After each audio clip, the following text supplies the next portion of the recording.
the wilderness experiences of our lives. Now, to get into this today, let's start with what we might call a working definition of wilderness. What in the world do we mean by that when we talk about that? Well, here's how we're defining this.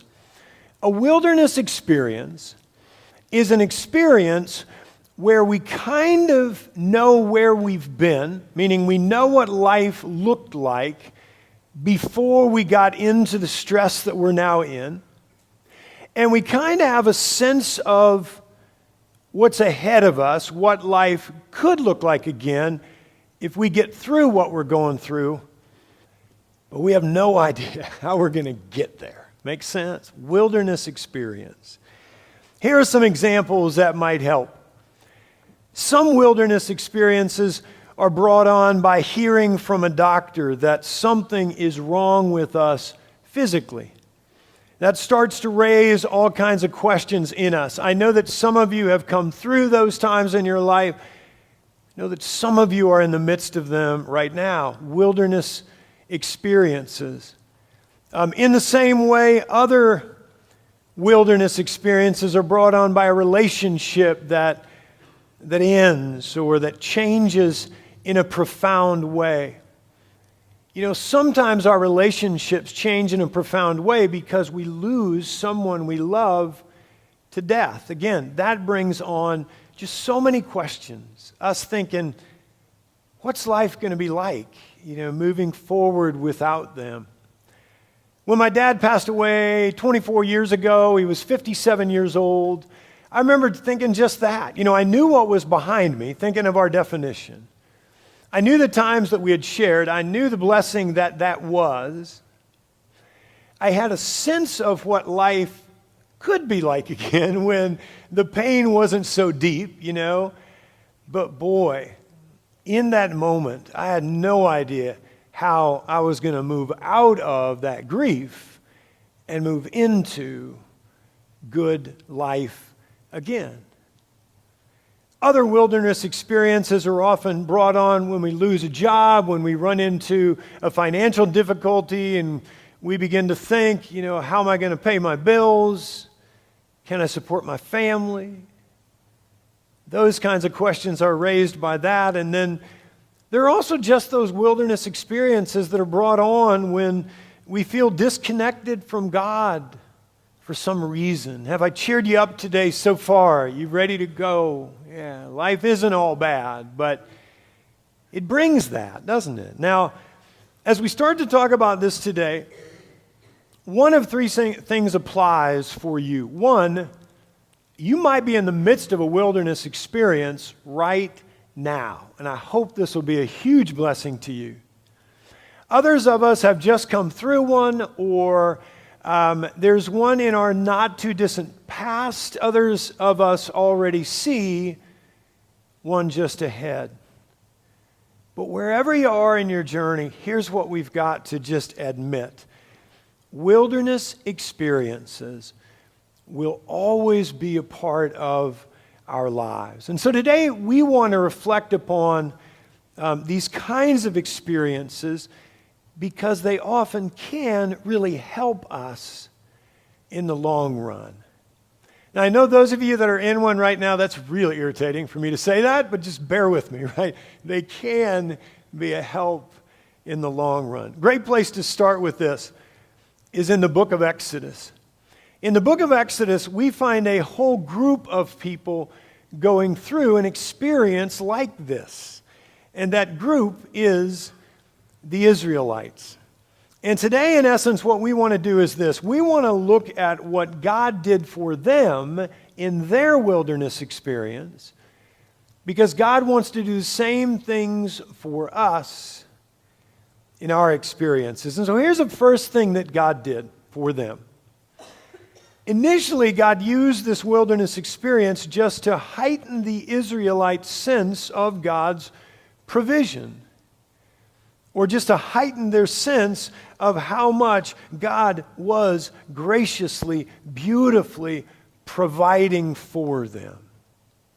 Would you agree with this? Oftentimes in our lives when things are going really good, often in our lives when we are not in the midst of a wilderness experience, it's easy for us to think we're providing for ourselves. And that's where the Israelites were when they were in Egypt. Because even though when they were there, they were in slavery, they were in bondage, they still had housing, they still had food. And so now here they are free, freed from slavery by God. You'd think they'd be grateful. Here they are now free, but in the wilderness without any of those things. And so instead of saying, God, would you help us? You've been faithful to us before, would you help us? Instead of even thinking that, what do? They start complaining, they start grumbling. We have some of that in Exodus 14:11. Sometimes sarcasm rears its head when we are in the midst of the wilderness initially. Was it because there were no graves in Egypt that you brought us out to the desert to die? And then they add to that with these words in Exodus 16. The Israelites said to them, if only we had died by the Lord's hand in Egypt, there we sat around pots of meat and ate all the food we wanted. Guys, they were in bondage, right? And God freed them from that. And yet their memory is, boy, those were the good old days, you know? We had all-you-could-eat buffets in the midst of our bondage. And you have now brought us out into this desert to starve this entire assembly to death. Now, what do we know beyond a doubt? God didn't take them out into the wilderness. God didn't free them from the Egyptians so that they might die in the desert. Instead, what do we know? God planned to provide for them. Like God had always provided for them, like God provided for them in Egypt. It's just that when they were in Egypt, they couldn't see that it was by God's hand that all was given to them. In the wilderness, in that environment, eventually they couldn't help but see that God was their provider. And in that is our first lesson today. Guys, when we're in the midst of the wilderness, one of the gifts we can find there, if we but seek it out, is this reminder: God will provide for us without fail in good times and in bad. Meaning when we're in the midst of the wilderness, if we seek Him and find Him, then we need to ask for help, because He's willing and able to help us, to provide what we need.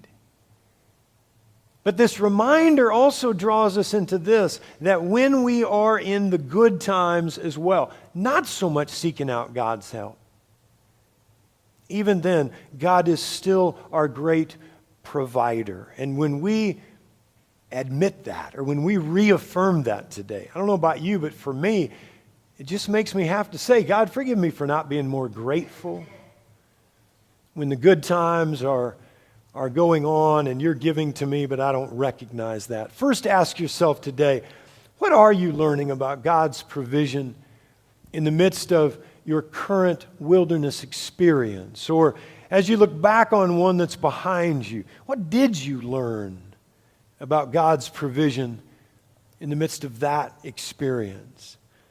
Again, like the Israelites in the good times, we often think we're providing for ourselves.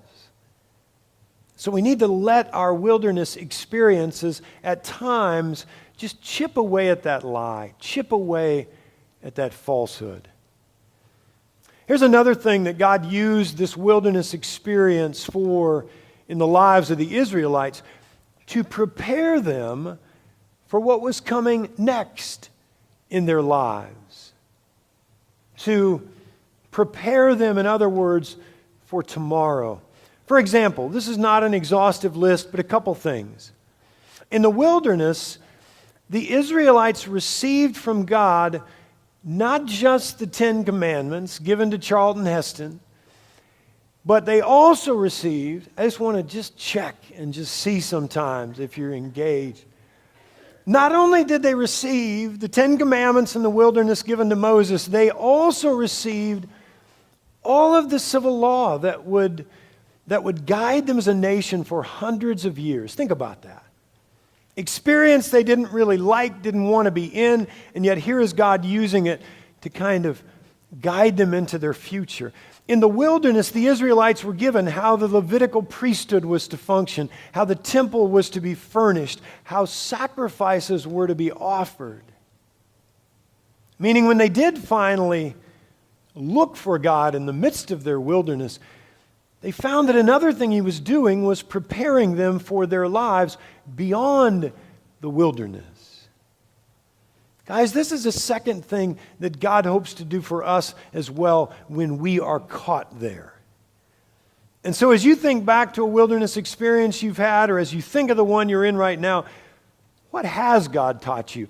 What is God teaching you as a way of preparing you for a better future? Or what has God taught you as a way of just making you stronger for whatever you might face next? I don't know how many of you might journal daily or at least on a somewhat regular basis.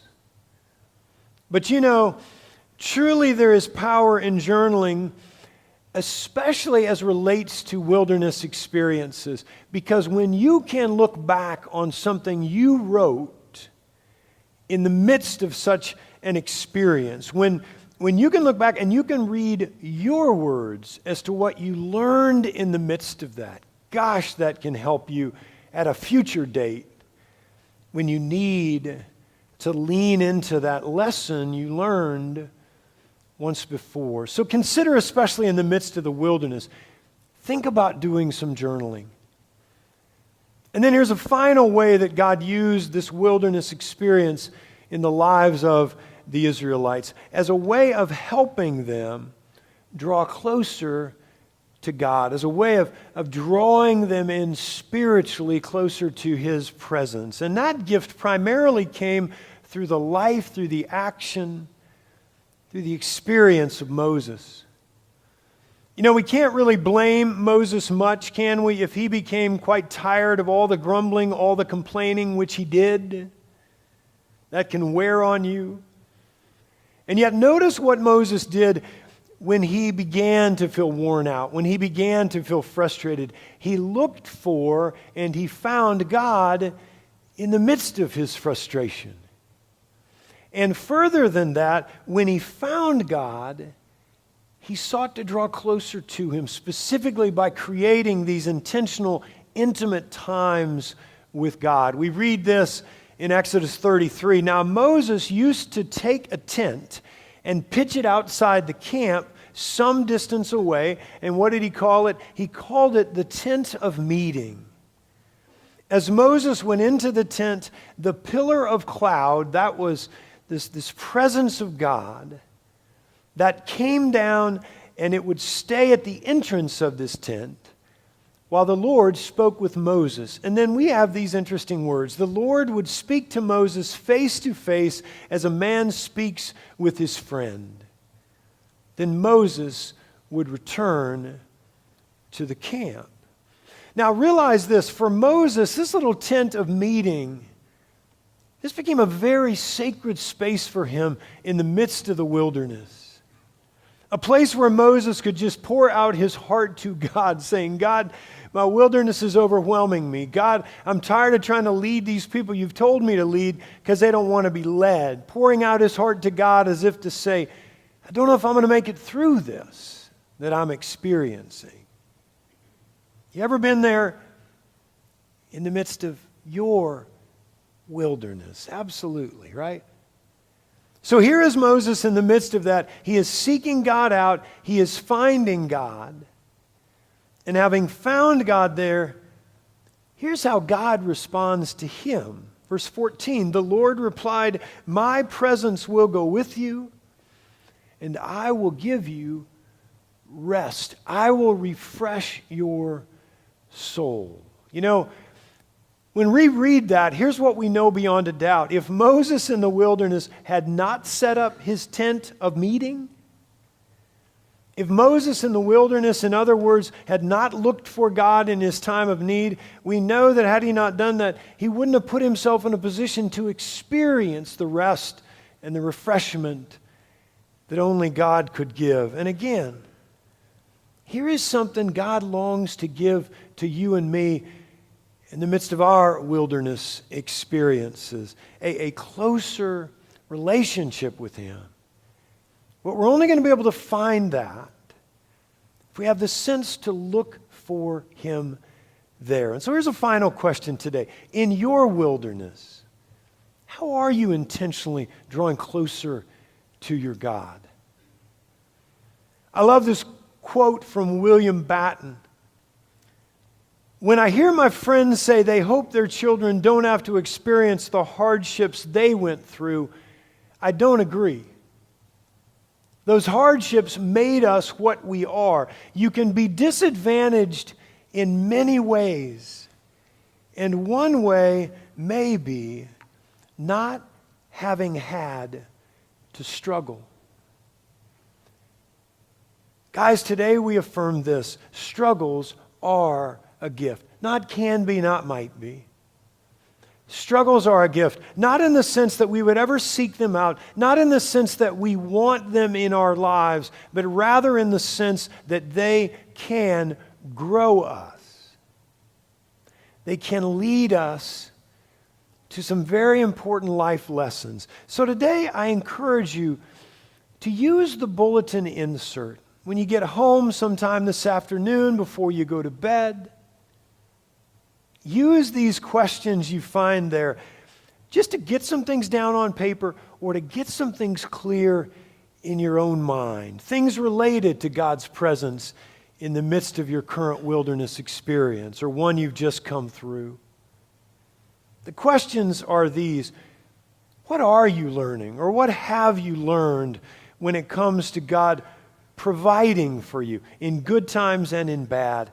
And how does that make you, on one hand, more grateful to God, but how does that also make you more confident that God can and will provide for you in the midst of what you face right now?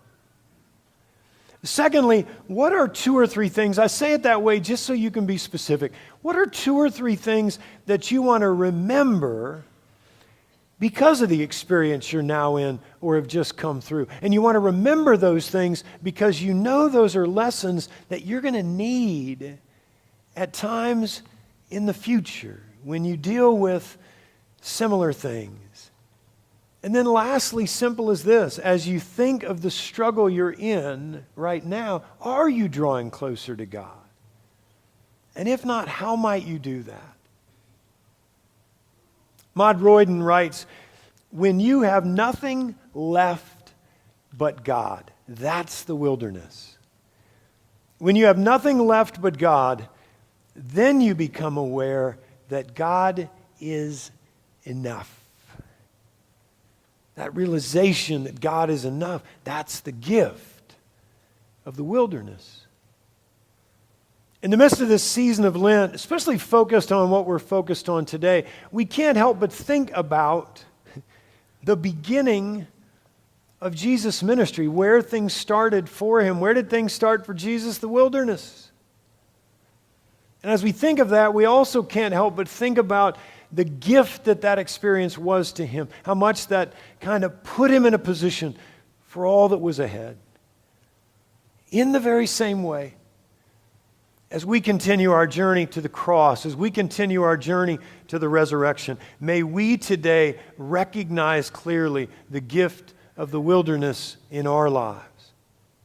That place where, of course, we don't want to be, but that place where if we're there and if we seek and find God there, then we will be stronger for it.